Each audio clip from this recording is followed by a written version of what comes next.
Hey there, Aletheia Church. I hope you are doing well and ready to jump back into the sermon and topic of Kinsman Redeemer. The first thing I talked about were the four basic duties of a Kinsman Redeemer. I won't review those here now because you're about to jump in those yourself here in your discussion.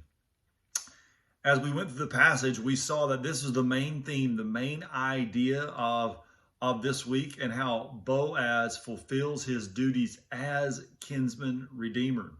We also looked at Mr. So-and-so, the guy who did not fulfill his duties as kinsman redeemer. And today in your group, you're going to discuss what does it look like to fulfill that role and to be obedient, and what might be the consequences when we don't fulfill that role, because we see Mr. So-and-so is nameless in Scripture, where Boaz was given an incredibly great name for being willing to be obedient and have a little disruption in his life for the sake of being a kinsman redeemer.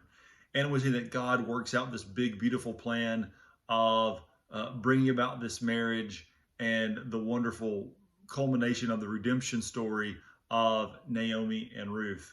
And then finally, the big idea that we looked at was how Jesus fulfills ultimately this idea of kinsman redeemer.